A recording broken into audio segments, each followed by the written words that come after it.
Hello everyone, मैं मिथुन सिंह स्वागत करता हूं आप सभी का।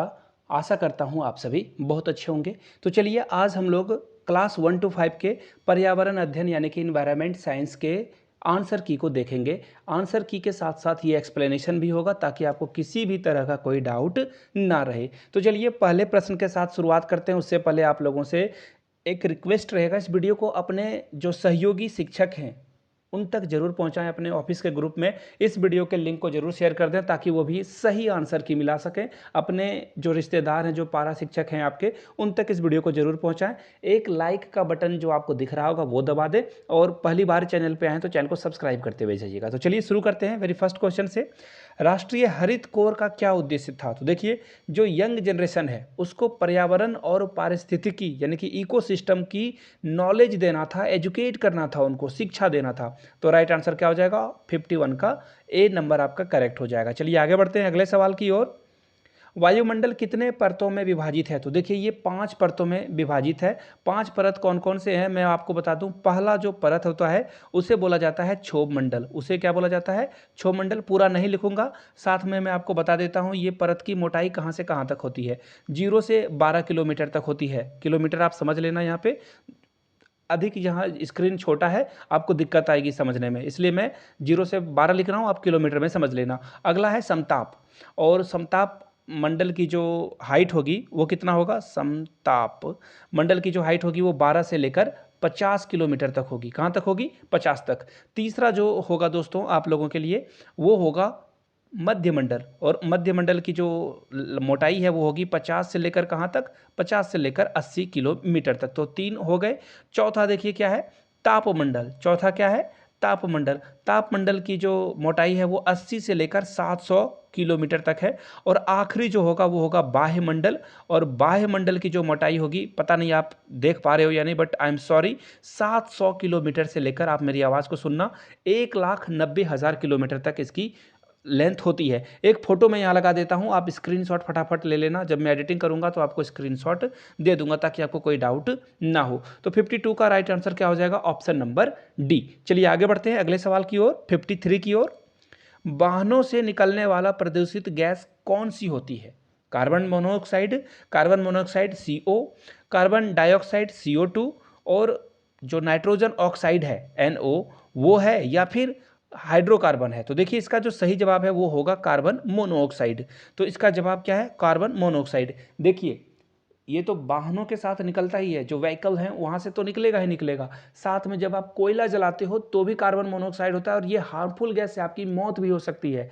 अगर बंद कमरे में आप ठंडे के दिनों में कोयला से जो है शरीर को गर्म करने के लिए इसे ताप रहे हो तो आपको दिक्कत आ सकती है, मौत हो सकती है। वेंटिलेटर नहीं है तो प्लीज़ बंद कमरे में कभी भी कोयला ना जलाएं। दूसरी बात, रूम हीटर जो होता है उसमें भी आपको जो है ये देखने को मिलता है, तो रूम हीटर को जलाएं, बशर्ते आपका खिड़की या दरवाज़ा खुला होना चाहिए।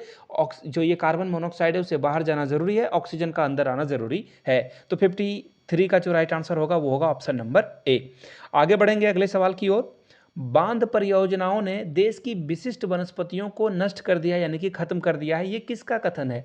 सुंदरलाल बहुगुणा नहीं, ये भी देखिए पर्यानविद थे। बाबा आमटे, ये भी नहीं है।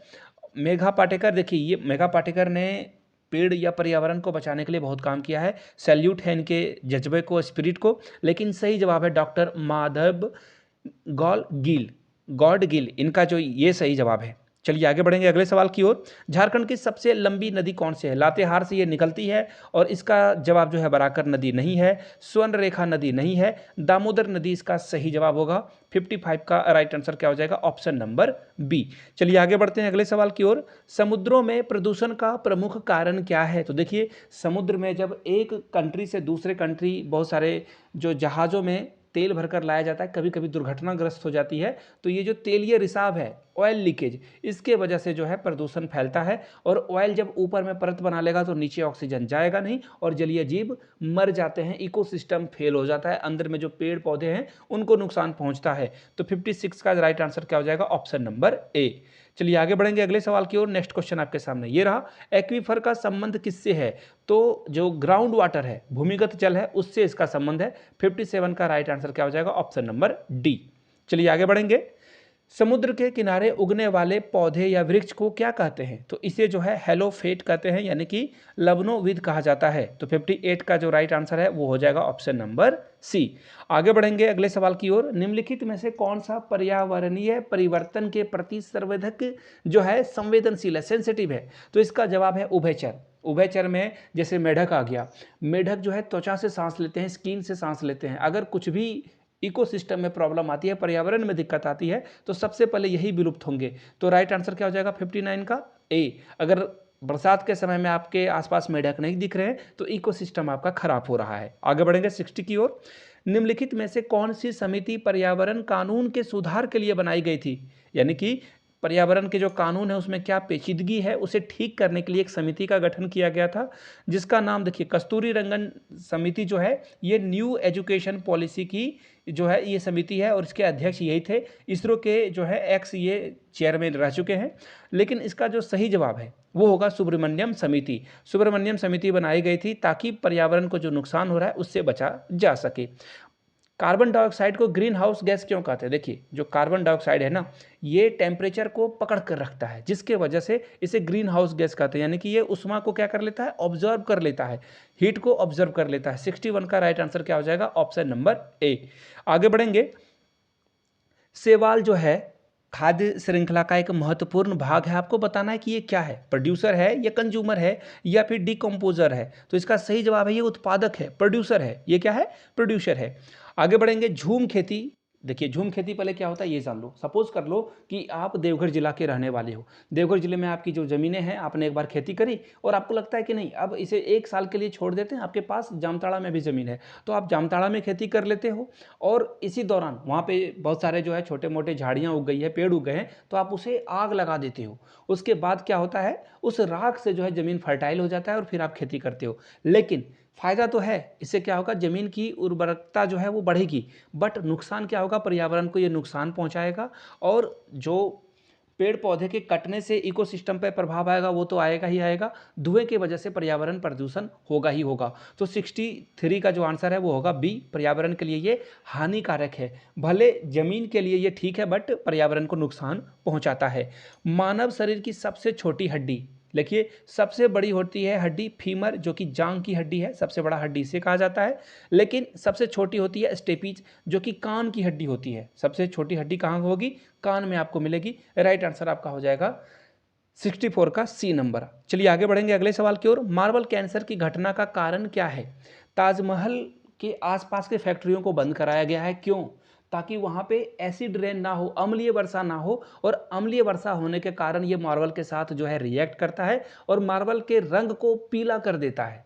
ठीक है, और इसीलिए जो है फैक्ट्री को बंद कराया गया है ताकि वहाँ पे जो अम्लीय वर्षा है वो ना हो और ताजमहल का रंग जो है ठीक ठाक रहे लंबे समय तक। तो सही जवाब क्या हो जाएगा, 65 का राइट आंसर डी हो जाएगा। चलिए आगे बढ़ेंगे अगले सवाल की ओर। गंगा एक्शन प्लान का शुभारंभ 1985 में हुआ था। कहीं आपको 86 भी मिलेगा, 85 भी मिलेगा। मैंने टेक्स्ट बुक में चेक किया जो कि क्विज बनाने वाली कंपनी है, तो इसका सही जवाब होगा 1985।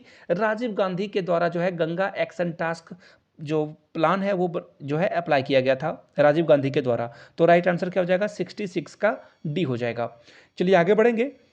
निम्नलिखित में से कौन सा एक हेरिडिटी जो जेनेटिक डिसऑर्डर है, यानी कि ये आपके पिताजी को है तो आपको होगा और आपके आने वाले जनरेशन के बच्चों को भी ये होगा, तो ये क्या है? तो ये है हीमोफीलिया। हीमोफीलिया जो रोग है ये आपको है तो आपके बच्चों को डेफिनेटली होगा। जैसे शुगर है, डायबिटीज़ है, अगर आपको है तो आपके बच्चे के होने के चांसेस कुछ हैं। अगर लाइफ स्टाइल ठीक नहीं रखा गया तो उनको जल्दी पकड़ने के चांसेस होते हैं। टाइफाइड ये सब जो है आप आसपास के जो वातावरण है या फिर पानी है, फूड है, उसकी वजह से होगा। हमारे शरीर की रक्षा की पहली पंक्ति क्या है? तो देखिए हमारे शरीर को सबसे पहले जो है स्किन प्रोटेक्ट करता है। सबसे पहले जो है आंखें नहीं होगा, सबसे पहले जो है त्वचा हम लोगों के शरीर को बचाती है। चलिए अगले सवाल की ओर बढ़ेंगे। केरल की फसल कटाई का जो त्यौहार है वो क्या होता है? तो देखिए फसल जब कटता है तो केरल में ओनम मनाया जाता है। क्या मनाया जाता है? ओनम। लार के साथ मिलकर चबाया हुआ भोजन क्या कहलाता है? बहुत ही एनसीईआरटी के डीप से ये क्वेश्चन पूछा गया है और इसका सही जवाब होगा बोलस। इसका क्या जवाब होगा? बोलस। चलिए आगे बढ़ते हैं।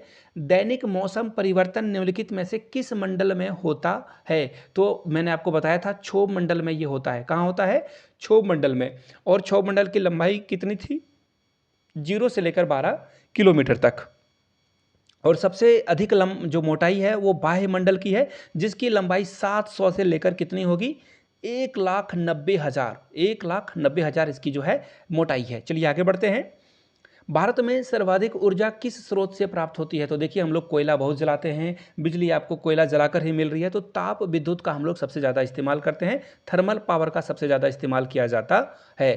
पिछले साल या पिछले साल ही बिजली कटौती हो रही थी और आपको पता होगा कोयला जो है अलग अलग जगहों पे पहुंच नहीं पा रहा था, उसका मेन कॉज था।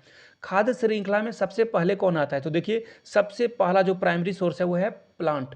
पौधे के वजह से जो है आपको खाद मिलता है, खाना मिलता है। पौधे को शेर खाते हैं और फिर शेर को जो है वल्चर वगैरह खा जाते हैं मरने के बाद, तो ये फूड जो है फूड चेन बनता है। सबसे पहला जो है वो है क्या है? प्लांट होगा। प्लांट्स इसके सबसे इनिशियल पार्ट है। चलिए आगे बढ़ेंगे।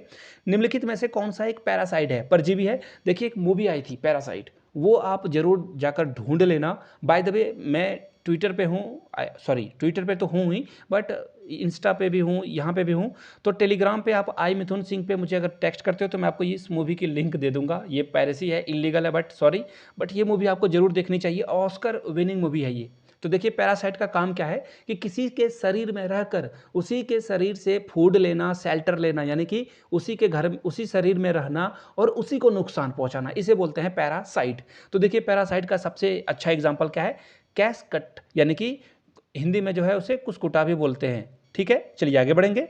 हवा की मापने को गति को क्या कहते हैं? तो इसे जो है हवा की गति को एनीमोमीटर कहा जाता है। चलिए आगे बढ़ेंगे नेक्स्ट क्वेश्चन की ओर। नेक्स्ट क्वेश्चन हो गया खत्म।